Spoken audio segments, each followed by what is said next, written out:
Bom, tem aqui. Jorge Viana, como o Brasil poderá contribuir para a redução do CO2?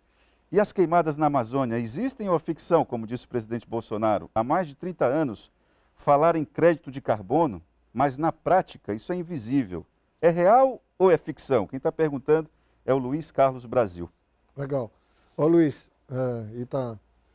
primeiro, eu espero, não estou querendo dar aula de nada, apesar de que eu também nesse período agora tenho dado aula no mestrado de Administração e Gestão Pública, mas assim, as pessoas têm que entender primeiro que não é fake news, tem que acreditar na ciência, que a alteração da temperatura do planeta é real. É só a gente pensar, depois que teve a Revolução Industrial, foram cento e muitos anos da gente pegando matéria-prima, queimando e botando no ar. Quem duvidar que tem gás de efeito estufa e que mata na atmosfera, não vá fazer isso. Mas é só ler e observar. Você acredita em Deus? Claro que acredito. Por que você não relaciona esses problemas de ordem climática a uma vontade divina? Não, aí não dá para fazer, porque tem uma coisa no meio, 7 bilhões de seres humanos. Eu acho isso, outro dia eu vi um senador do Acre falando essa bobagem desse tamanho, que eu digo, minha Nossa Senhora, nós não estamos falando do clima, nem do tempo, nós estamos falando de alteração da temperatura no planeta. Tem 7 bilhões de pessoas fazendo carro. Nos Estados Unidos, tem 700 carros para cada 1.000 pessoas. No Brasil, são 200 carros para cada 1.000 pessoas. Na Europa, 500 carros para cada 1.000 pessoas. Se todo mundo tiver o mesmo padrão de vida dos Estados Unidos, o mundo não aguenta. Porque para fazer um carro que pesa mais de 2 toneladas, para carregar uma pessoa de 70 quilos, você gasta muita energia. Então, a descarga de um carro, por exemplo, numa garagem fechada, se tiver uma pessoa lá e estiver fechada, em pouco tempo mata. Só que os carros, os milhões de carros, de avião, de tudo, das fábricas, estão jogando isso para a atmosfera. Ô Jorge, e a ideia de Durante 100 anos, acumulou de tal maneira que interfere no jeito que a luz solar entra, do jeito que o aquecimento da Terra vem, no regime de chuva. E isso está levando a um aumento da temperatura do planeta. Mas a Terra sempre não passa por esses aperreios do clima, de tempos em tempos? Não, gente. Passa naturalmente. Tem um período que a gente tem um friozinho, uma friagem, e tem um período que a gente tem um calor. Eu estou falando de interferência humana. Esse é o único consenso que tem na comunidade científica. Que a atividade humana, pegando minério... Cara, a gente pega um minério de ferro da terra que tinha lá, que ninguém mexia. E queima. Estava equilibrado, transforma ele em chapa de aço, gastando uma energia danada, queimando o petróleo que estava lá debaixo do chão, enterrado lá. Então, essa atividade humana está fazendo com que tenha alteração. Por que São Paulo tem menos garoa agora? Ou quase não tem mais garoa? Por que tem frio extremo no sul do Brasil que antes não tinha? Por que está tendo degelo em outro lugar?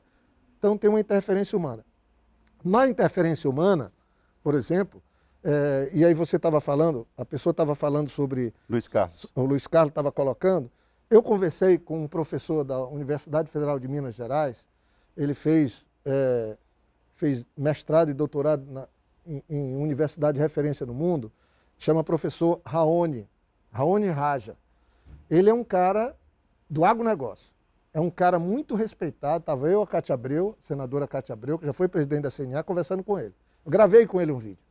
Ele falou, ó, a mudança climática é uma tragédia para o agronegócio. Por quê? Respondendo, de novo, o Luiz que estava pondo aqui. O Brasil emite de 3 a 4% desses gases que criam o efeito estufa, que mudam a composição da atmosfera, porque estão sendo emitidos. Você lembra de Cubatão, como é? Sim, né? Interior de São Paulo. Doenças e tudo mais. Então o Brasil é 2, 3%. Se o Brasil parar de emitir, vai ter mudança climática do mesmo jeito, se os outros não fizerem. Quem fala isso é o professor Raoni. Aí ele diz, mas tem um nó.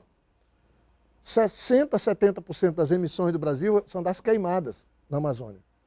Porque a gente tem uma matriz energética razoavelmente limpa, com energia solar, com energia eólica, com hidrelétrica. A gente tem etanol, a gente não é tão ruim comparado com o mundo. Mas quando entra a floresta no meio, a tragédia é grande. Aí ele falou, o problema é que independente dos 3 ou 4% que tenha e do que o mundo agir, se o Brasil seguir destruindo sua floresta, vai afetar o regime de chuva, vai afetar a produção de alimentos e a criação de gado. Gente, tem gente que acha que a água é eterna. Pegue um açude em qualquer lugar, faça um açudezinho onde tinha um igarapé, tire toda a mata que tiver em volta do igarapé, não plante nada lá não, vai secar. É uma questão de tempo. Porque a ação do homem está secando aquilo. E não dá para criar nem plantar. Eu fui relator do Código Florestal, pacifiquei a relação entre fazendeiro, entre agricultor e meio ambiente, porque a gente mediou. Não foi fácil para mim, quando eu era senador. Ficou os extremistas de um lado com raiva, os extremistas de outro lado com raiva, mas graças a Deus esse bode da sala eu consegui tirar com o mandato de senador. E lá está colocado o seguinte, ó, vamos cuidar das águas, mas todo mundo está livre de ter a polícia dentro das suas propriedades. Você pode regularizar a tua propriedade sem ter polícia, Ministério Público. Jorge, eu estou entendendo o teu raciocínio empresários, atentem para esse cenário, porque senão você vai atrapalhar os seus negócios. Agora, eu desconfio que a classe empresarial do Acre precisa novamente ser convencida a respeito disso aí, porque acho que isso saiu um pouco da agenda. Eu preciso mudar de assunto, senão a gente vai ficar só Tranquilo. Em Glasgow, ou em questões de mudanças climáticas. A Zilda, do projeto Caquetá, está te perguntando o seguinte: quero saber se o Jorge vai continuar no PT. Ah, sim. Obrigado. Muita gente fala, me aconselha a sair do PT, ficar no PT. Eu respondo para alguns. Ir para onde? Ir para qual partido? O PT se deu muito mal quando ele se abraçou com alguns partidos que comprovadamente faziam e seguem fazendo corrupção. O PT botou a mão no lugar onde não deveria. Mas isso não tira a história do PT, uma história bonita, de construção do Brasil, de mudança no Brasil, como a gente viveu. As pessoas têm o direito de não gostar. Se informe. O melhor período que o brasileiro teve de trabalho, de renda, de melhoria, de patrimônio, é só fazer uma pergunta, pode ser grande, pequeno ou médio. Foi no período do presidente Lula. Foi ele que mais ajudou a gente aqui no Acre. No meu governo também, a gente conseguiu avançar, depois veio o Binho, o Tião, com problemas, porque era um outro tempo. Mas vamos aqui, cara. Nós estamos com o presidente da República, que ganhou tudo no Acre, que veio aqui, dizia que ia metralhar a gente, afrontou, levou tudo, elegeu os senadores, elegeu o governador, elegeu o prefeito. Eu pergunto aqui, ó, quase 3 anos terminando. Arranje um tijolo colocado em alguma casa no Acre inteiro por esse pessoal. 3 anos não fizeram uma casa e ficam falando de família, que defende família. Estão acabando com auxílio, o Bolsa Família, né? Com Bolsa Escola, acabando e criando um tal de um Auxílio Brasil, sem que vai deixar de fora, só aqui no Acre, 79 mil pessoas ou famílias que recebiam auxílio, o dinheiro do pão e do leite. O pessoal está tirando. Então, eu acho que o Partido dos Trabalhadores, eu sou daqueles que acham que a gente tem que olhar para trás, como dizia meu pai, ver o que fez de errado e corrigir, para não repetir para frente os erros. Meu pai dizia também que tem que olhar para trás, ver tudo de bom que você já fez e fazer melhor para frente. Acho que o PT não tem que acabar nem nada, só tem que corrigir falhas, e eu acho que esse é um processo que está vindo, e fazer melhor para frente, e não repetir os erros. Olha só, uma das falhas aqui, abordada pela Eliette do Conjunto Castelo Branco aqui em Rio Branco. Você pode perguntar ao Jorge por que eles passaram 20 anos no poder e deixaram os ramais do jeito que estão? Olha, nós moramos num estado que não tem pedra, né? Não é o ramais do jeito que estão. O ramal tem que ser feito sempre. É igual a estrada. Eu vou falar aqui de estradas que eu trabalhei. Eu fiz a BR-364, trabalhamos aí com a ajuda dos outros também, do governo federal, e a 317. Na 317, eu passei outro dia ali, indo para a Boca do Acre. Aquela estrada lá custou 1/4 do preço da de cá. Aquela lá é num lugar bom, que tem pissarra, tem tudo, quase não abre buraco. Está lá. Se você pegar, foi no meu governo, nós pegamos da divisa do estado do Amazonas, trouxemos até as 4 Bocas, o Binho depois fez aquele trecho do Quinari, e eu asfaltei de Brasileia até Assis Brasil. Daqui para Cruzeiro do Sul, nós trabalhamos muito também. Mas tem lugar que é uma tabatinga de 100 quilômetros, que é uma tragédia. Então, ramal também tem muitos problemas. E tem que ser feito quase que todo ano de novo, pelo menos a cada 2 anos. E vai estar sempre fazendo, porque nós moramos num lugar que, lamentavelmente, não tem pedra. Então, consertar a estrada e trabalhar em ramal é sempre. Ô, Jorge. E essa coisa de 20 anos, gente, eu acho legal falar assim, mas foi um processo de avanço. Volto a repetir, tem ideia de quanto que é o PIB do Acre hoje? Fomos nós que ajudamos o Acre a ir para frente. O Acre era um lugar, era uma espécie de terra do já teve. Eu estou com medo que agora volte a ser a terra do já teve de novo. Jorge, você está falando a respeito dos 20 anos, né?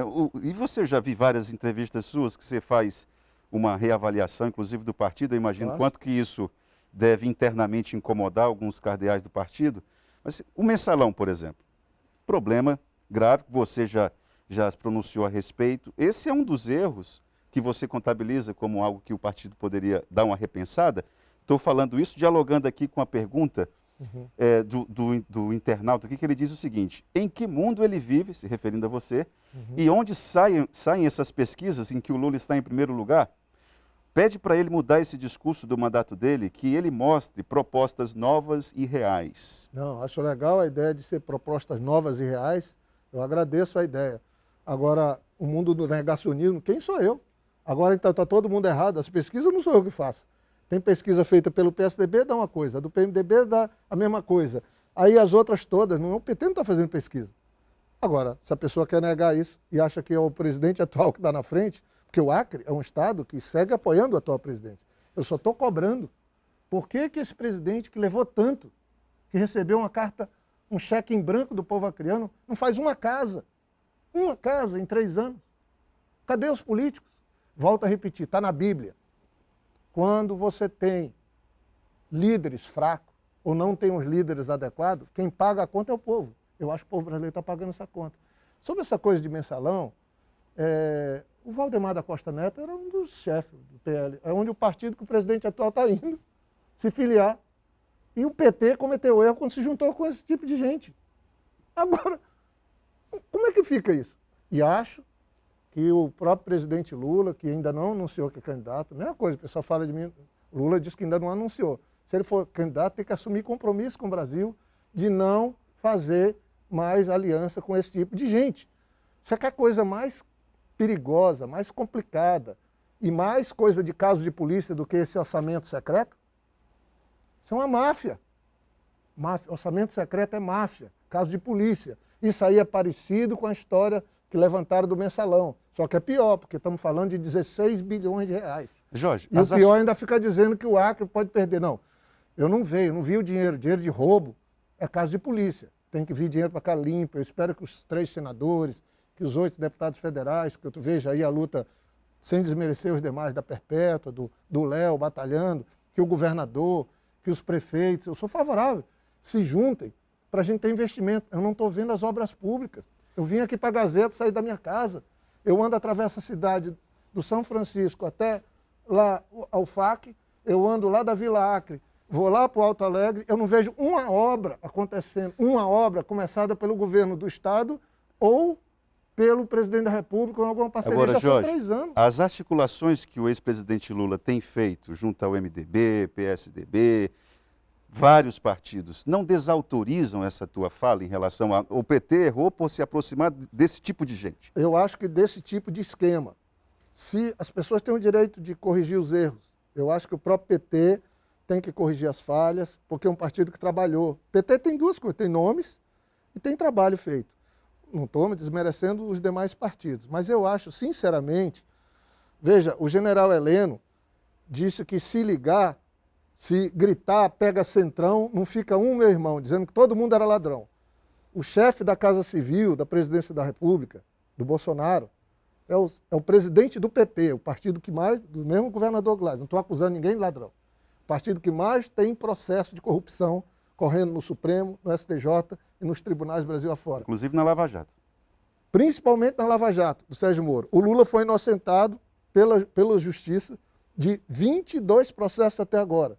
Eu não estou também aqui fazendo nenhum juízo, não. Estou só constatando. É a mesma justiça, mesmo país, mesmos autores. Agora, o general Heleno, que é lá da cúpula do governo, eles têm que se explicar, não estão conseguindo se explicar. O Moro foi para lá para ser o juiz da Lava Jato, o ministro da Lava Jato, já agora é concorrente contra o Bolsonaro. Aqui no Acre, o governador tinha um vice, o governador viaja, o vice demite o procurador do Estado, acusando de corrupção o procurador, eu não sei o que é isso. Como é que esse pessoal que demorou 20 anos, quero falar de 20 anos, para chegar no poder, chega para isso? Para brigar? Então eu acho que se o Lula for candidato a presidente, se eu for candidato a alguma coisa, eu acho que a gente tem que assumir compromisso. Aí eu respeito a opinião das pessoas que estão vindo. Tem compromisso primeiro, de não conviver com a corrupção. Eu digo o seguinte, ó, tem 20 anos, 8 anos eu fiquei, depois o BIM ficou 4, o governador Tião Viana. Acusaram um monte de coisa aí. Cadê o secretário que roubou? Onde é que ele mora, hein? Onde é que ele está? Nossos secretários, quem foi secretário com a gente, cumpriu um papel decente e ficou. Falo isso de 20 anos. Agora, quem está dizendo que está tendo roubo, corrupção, é o vice-governador. O governador viajou para ir na COP, o vice-governador pega e demite o procurador acusando de corrupção, foi lá na Polícia Federal entregar. Eu não estou entendendo, sabe? Então, eu acho que os fatos têm que ser respeitados. Eu não estou na política por vingança, eu não estou na política para querer fazer oposição. Se eu for vir a ser candidato ano que vem, não é para fazer oposição, não. É para lutar pelo Acre. Se eu voltar a ser senador, é para cuidar do nome do Acre. A mesma coisa se eu for candidato a governador, entendeu? Então, Jorge, eu acho que precisa dar uma pacificada. para finalizar a nossa conversa, que o nosso tempo já acabou, eu queria saber de você o seguinte. Você entende como um problema de natureza ética esse varadouro que se bifurca num entroncamento assim? O caminho mais fácil ou menos difícil para o Senado para você ou o desafio de concorrer ao governo? Você entende esse problema como um problema até de natureza ética? Eu não sou um viciado na política. Eu estou montando até agora um site que eu espero que o pessoal entre, um site pessoal, não é de site de notícia não, é só para dar mais transparência. Eu fui prefeito, fiquei fora da prefeitura depois, não tinha reeleição. Eu fui governador, tinha reeleição, eu me candidatei, depois fiquei fora, não fui atrás de mandato de senador. Depois ganhei um mandato de senador, não fui reeleito, fiquei fora. Eu não gosto muito da coisa do cara, do profissional, que fiquei 40 anos com mandato, não tenho nada contra, mas também não. Eu tenho que tomar essa decisão na minha vida, mas eu estou vendo que eu posso ajudar, Ita. A minha experiência, eu estou com 62 anos, eu posso, de novo, aquela história de olhar para trás e ver. Eu penso que o Acre já me deu muita coisa e eu posso ajudar, tenho boas relações em Brasília, tenho uma vivência, dou aula no mestrado de Administração e Gestão Pública e eu não quero ser melhor do que quem está aí, mas eu quero fazer um trabalho melhor do que o deles. Então, se eu chegar em março, conversando com o partido, com as pessoas,